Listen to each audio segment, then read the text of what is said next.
दोस्तों आज हम एक्सप्लेन करने वाले हैं हाल ही में आई मूवी लैंटर्नी, जिसमें जीतू भैया और जॉनी लीवर लीड रोल में हैं और इसकी डिमांड आप काफी टाइम से कर रहे थे, इसलिए आप वीडियो को लाइक कर दीजिए। हम कहानी शुरू करते हैं। तो मूवी की शुरुआत में हमें महुआ नाम के पुलिस स्टेशन को दिखाते हैं, जहां पर हम दिलीप अवस्थी नाम के सीनियर हवलदार को देखते हैं जो कि अपना लंच कर रहा होता है। तब दिलीप को उसके सीनियर का फोन आता है जो कि उनके जेल से कैदी को आज ही कोर्ट में पेश करने के लिए कहते हैं। पर दिलीप अपने सीनियर को मना करके कहता है कि आप किसी और को भेज दीजिए क्योंकि आज मेरा रिटायरमेंट है। पर अपने सीनियर के फोर्स करने पर दिलीप मान जाता है। थाने के एसएचओ अब दिलीप को गन देते हैं ताकि वह कैदी को कोर्ट ले जा पाए, जिससे वह काफी खुश होता है। दरअसल दिलीप अवस्थी को काफी टाइम बाद गन मिली थी। दिलीप अब अपनी बीवी को फोन करके कहता है कि आज मुझे गन मिली है। फिर वह गन के साथ सेल्फी लेता है और कैदी के हाथ में रस्सी बांधकर कोर्ट के लिए चल देता है, क्योंकि उनके थाने में हथकड़ी थी ही नहीं। उसके बाद दिलीप कैदी को बाइक चलाने के लिए कहता है ताकि कैदी भाग न पाए। अब जब दिलीप और कैदी बाइक से कोर्ट जा रहे होते हैं, तब कैदी को बाइक चलाते हुए नींद आ रही थी। तब दिलीप कैदी को धमकाकर बाइक रुकवाता है, जिसके बाद कैदी बगल के ढाबे में जाकर पानी पीने लगता है। दिलीप अब सोचता है कि जब ढाबे में आए हैं तो खाना क्यों न खा लिया जाए, क्योंकि उसने उस टाइम पर लंच ढंग से किया ही नहीं था। दिलीप अब कैदी के साथ ढाबे में बैठकर वेटर को बुलाता है,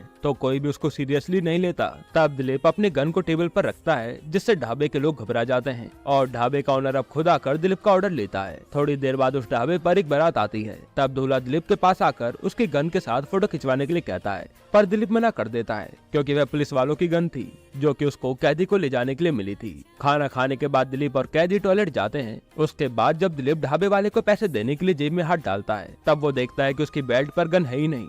फिर दिलीप उसको अपनी खाने की टेबल और आसपास की जगह ढूंढता है, पर उसको गन कहीं भी नहीं मिलती। कैदी अब दिलीप को बताता है कि उसकी गन दूल्हे के पास है, जो कि गन के साथ सेल्फी ले रहा है। दिलीप अब दूल्हे के पास जाकर गन मांगता है, तो दूल्हा डर के मारे जंगल में भागने लगता है। तब दिलीप कैदी के साथ दूल्हे का पीछा करता है, पर दूल्हा भागकर काफी आगे निकल जाता है और दिलीप काफी ज्यादा थक गया था, तो वो कैदी से दूल्हे को पकड़ने के लिए कहता है और कैदी दूल्हे के पीछे भागता है। फिर दिलीप को याद आता है कि कैदी और उसकी बंदूक दोनों ही उसके हाथ से चले गए हैं। अगले सीन में हम देखते हैं कि दूल्हा एक कुएं के ऊपर खड़ा है जो उसमें कूदने की धमकी दे रहा है और कैदी दिलीप की बंदूक लेने में उसकी मदद कर रहा है। इसका मतलब है कि कैदी एक अच्छा आदमी था जो कि गलती से जेल में आ गया था। दूल्हा अब कुएं में कूद जाता है। तब दिलीप और कैदी कुएं के पास जाकर दूल्हे से बंदूक ले लेते हैं, जिसके बाद दिलीप कैदी को अपने साथ कोर्ट ले जाता है। कोर्ट पहुंचकर हमें पता चलता है कि उस कैदी को धारा 377 के अंदर एक लड़के के साथ नग्न अवस्था में पकड़ा गया है। ऑपोजिशन लॉयर उस कैदी के ऊपर दूसरे लड़के के साथ जबरदस्ती करने का आरोप लगा रहा था। तब कैदी को लॉयर केस को अच्छे से संभाल कर कहता है कि उन दोनों लड़कों की पूरी कंसर्न थी। फिर लॉयर कैदी को अपने मुंह से सब सच बताने के लिए कहता है, पर कैदी कुछ भी नहीं बोलता। तब जज कैदी को बेशरम बोलकर कुछ बोलने के लिए कहते हैं,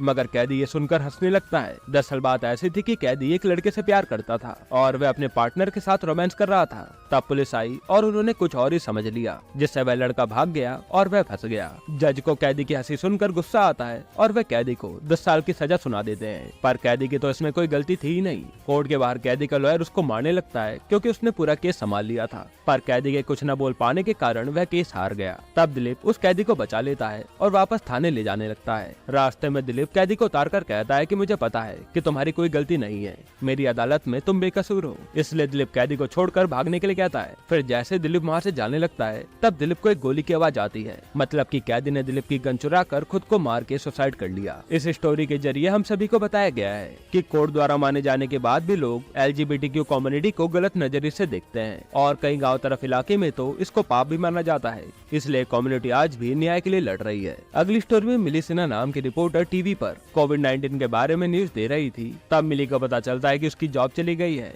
फिर हम देखते हैं कि मिली एकदम से बेड पर उठती है, मतलब कि वह सपना देख रही थी। अगले सीन में हमें ई न्यूज चैनल के ऑफिस में एक मलय कुमार नाम के रिपोर्टर को दिखाते हैं जो कि अपने फोन से रिपोर्टिंग कर रहा होता है। उसके बाद हमें पता चलता है कि कोविड-19 को आकर 3 महीने हो गए हैं और ई न्यूज चैनल का काम बिल्कुल ही ठप पड़ा है, क्योंकि उनके पास एक भी स्पॉन्सर नहीं है। यहाँ तक कि ऑफिस के एम्प्लॉय की सैलरी भी 3 महीने से नहीं गई है और ऑफिस के सारे employee part time snacks packing का काम कर रहे हैं ताकि वे उनके ऑफिस के बिजली का बिल भी भर सके।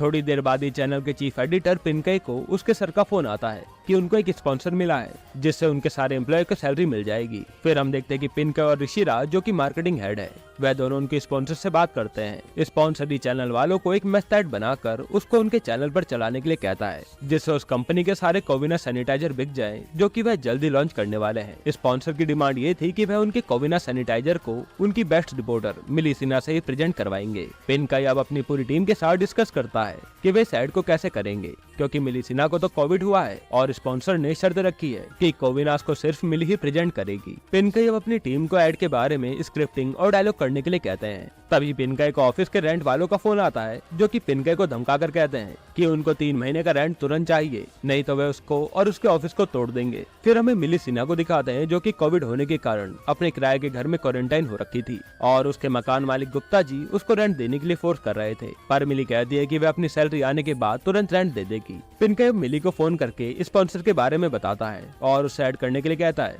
पर मिली पिनकॉय को मना कर देती है क्योंकि उसको कोविड है और उसकी वजह से ऑफिस के सभी लोगों को कोविड हो जाएगा। पर पिनकॉय मिली को ऐड करने के लिए मना ही लेते हैं ताकि वह स्पॉन्सर से पैसे कमा कर एम्प्लॉय को सैलरी और रेंट दे सके। उसके बाद ही चैनल के हेड पिनकॉय, सुबोध और ऋषिराज अब उनके ऐड की प्रेजेंटेशन स्पॉन्सर को देते हैं, पर स्पॉन्सर को पिनकॉय की टीम का कॉन्सेप्ट ज्यादा पसंद नहीं आता और स्पॉन्सर कोविना सैनिटाइजर को अलग तरह से प्रेजेंट करने के लिए कहता है। पिनकॉय की टीम अब स्पॉन्सर के अकॉर्डिंग ऐड तैयार कर लेती है। फिर पिनकॉय अपने साथी के साथ मिली के घर जाता है, जहाँ वह मिली के किराएदार को बड़ी चालाकी से मिली को ले जाने के लिए मना लेता है। पिनकॉय अब मिली के रूम में जाते हैं, तब वह मिली को जुराब सूंघा कर चेक करते हैं कि मिली को कोविड हुआ है कि नहीं, जो कि काफी फनी सीन था। उसके बाद पिनकॉय मिली को अपने साथ स्टूडियो ले जाते हैं और उसका मेकअप करवा लेते हैं। तभी हम देखते हैं कि ऑफिस के रेंट वाला पिनकॉय से पैसे मांगने आया है, पर पिनकॉय उनको 2 दिन में पैसा देने के लिए मना लेता है क्योंकि उसको अब स्पॉन्सर मिल गया था। मिली के ऑफिस वाले काफी डर के मिली के साथ काम करते हैं और फिर मिली फाइनली अब कोविना सैनिटाइजर को ई चैनल पर प्रमोट कर देती है। पर इतना सब कुछ करने के बाद भी स्पॉन्सर को एड में कुछ कमी लग रही थी,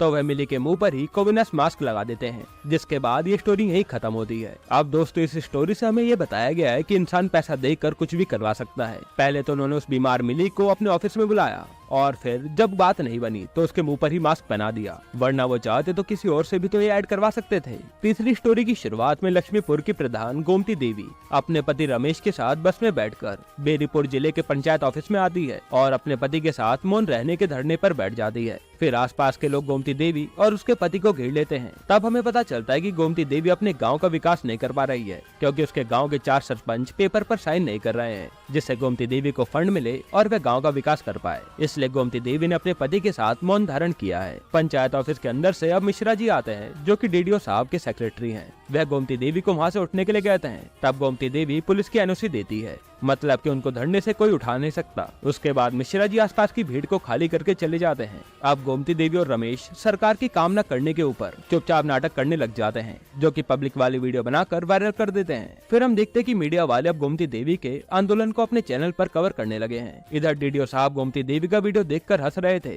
तब मिश्रा जी आकर बताते हैं कि ये तो हमारे ऑफिस के बाहर का ही वीडियो है। तब डीडीओ साहब मिश्रा जी को गोमती देवी के धरने को खत्म करने के लिए कहते हैं। अब ऐसे ही करके कुछ दिन बीत जाते हैं। तब डीडीओ साहब को उनके सीनियर ऑफिसर फोन करके गोमती देवी के धरने को खत्म करने के लिए कहते हैं, क्योंकि उससे उनके डिपार्टमेंट की बदनामी हो रही थी। मिश्रा जी अब गोमती देवी के पास आकर कहते हैं कि डीडीओ सर ने उनको बुलाया है ताकि वह आराम से बात कर पाए, पर गोमती देवी डीडीओ सर को बाहर आने के लिए कहती हैं, जिसके बाद मिश्रा जी वहाँ से चले जाते हैं। रात को अब गोमती देवी वहीं धरने की जगह पे खाना बनाती है, जिससे आसपास के दुकान वालों को काफी दिक्कत होती है। पर एक आदमी गोमती देवी के पास आकर सारे आदमियों को भगा देता है। फिर जब रमेश और गोमती देवी सो रहे थे, तब कोई आदमी उनका सामान लेकर भागने लगता है, पर रमेश उसको पकड़कर अपना सामान बचा लेता है। अगले दिन कुछ आदमी आकर गोमती देवी के धरने की जगह पर पोस्टर लगा देते हैं, जो कि डीडीओ साहब ने करवाया था। पर अगले दिन गोमती देवी उस पोस्टर को उनके ऊपर लगा लेती है ताकि वह धूप से बच पाए। अब ऐसे दिन गुजरते रहते हैं और कोई कुछ भी नहीं करता। फिर एक दिन रमेश खाना खाते हुए एकदम से गिर जाता है। तब आसपास के सारे आदमी उसके पास आ जाते हैं। मिश्रा जी भी अब डीडीओ साहब के पास जाकर रमेश के गिरने के बारे में बताते हैं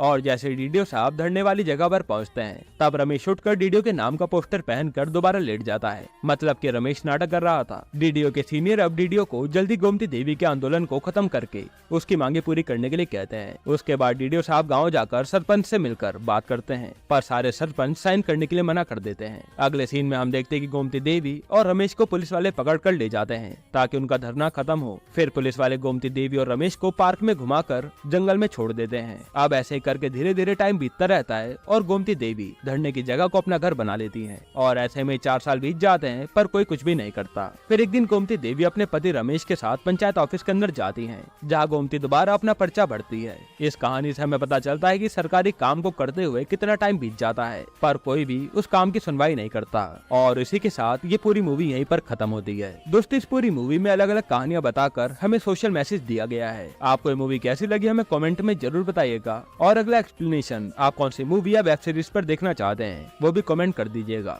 बाकी अगर आपको हाल ही में आई ईगल मूवी देखनी है तो आप ये वीडियो देख लीजिए।